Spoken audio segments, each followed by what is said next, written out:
Рахмат. Куатбек Айылчевич, айтсаңыз, Сокулук районунда акыркы 10-15 жылда элдин саны канча эсе көбөйдү? Канча болчу, анан канчага жетти азыр? 10-15 жылда айтсаңыз? Урматтуу Элвира Жогорбековна, азыр так маалымат жок андай бизде. Анда Чүй областындагы элдин саны акыркы 10-15 жылда канча адамга көбөйдү? Мына бүгүн эртең менен президенттин кайрылуусунда уктуңуздар да 122 миңге жыл сайын бизде республиканын саны өсүп атат. Негизинен андан сырткары Ошонун Сокулук ичинен эң районунда көп кошулган адамдардын саны Чүй болуш керек, туурабы? Ички туура миграция эле. менен. Туура эле. Эмнеге анда ушундай немелерди статусту бергенде деген Чүй областынан айылдар жок? Азыр мен жооп берейин. Андан сырткары Чүй областында ички миграциядан дагы элдин саны көбөйүп атат. Аны баарыбыз жакшы билебиз. Анан билсеңиздер деген трансформация маселеси чечилбей жатат.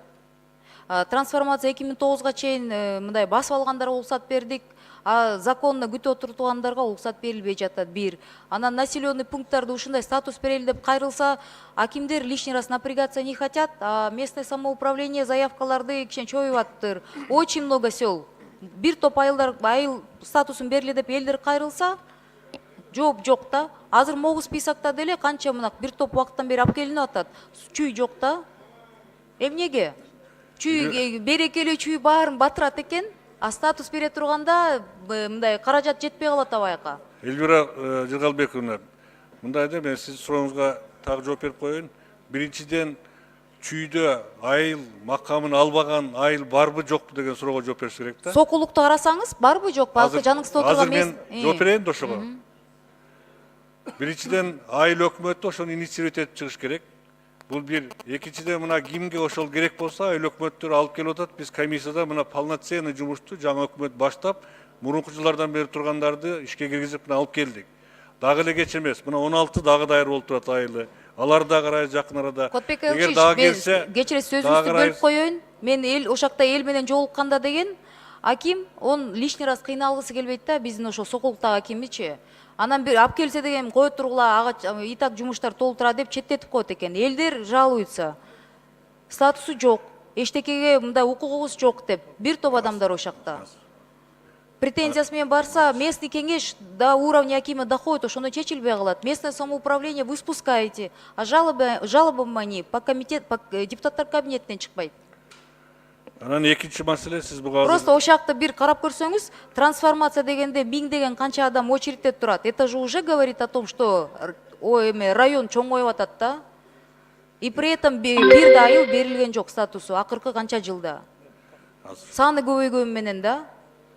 Новостройка ойдон калып атышат бир топ жерлери. Элвира Жыргалбековна, эми Сокулуктагы менен Аламиндеги трансформация маселесин сиздер жакшы билесиздер. Мына биринчи этабын биз алып келип сиздер колдоп, мыйзам менен мыйзамдаштырып бердик. Кайсыл жерди мыйзамдаштырууга мүмкүнчүлүк болсо.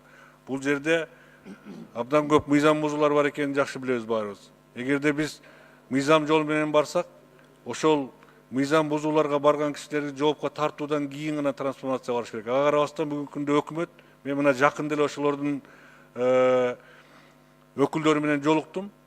Биз мына сиздерден да ошондой сунуштар көп түшүп атат, ошолорго жардам берип, трансформация маселесин чечүүнүн жолун издейли деген. Азыр биз анын үстүнөн иштеп атабыз. Жакын аралыкта мына Минюста мыйзам долбоорунун проектисин жасашты. Биз аны обсуждение коебуз, сиздерге алып келебиз. Эгер баарыбызга жага турган болсо аларга да жардам беребиз. 10 секунд. Элвира Жыргалбековна микрофон берди. Микрофон берип койсузбу? Рахмат. Мыйзам бузуулар боюнча деген 220 иш козголуп, бир да чиновник жоопкерчиликке тартылган жок. Сотко жеткенде иштери башкача чечилип калып атат. Ошондой маселелер болуп атат. Ошон үчүн мына бир топ аларды трансформация кылууга тоскоолдук болуп атат. Кызыл китебин алып алган бүгүнкү күндө билесиз өзүңүз жолугуп атасыз алар менен.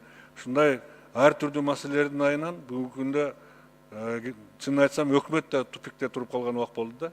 Азыр эми көптөп баарыбыз аракет кылсак, мен ойлойм чечебиз. Мына биринчи этабын чечип бербедикпи, баарыңыздар колдодуңуздар.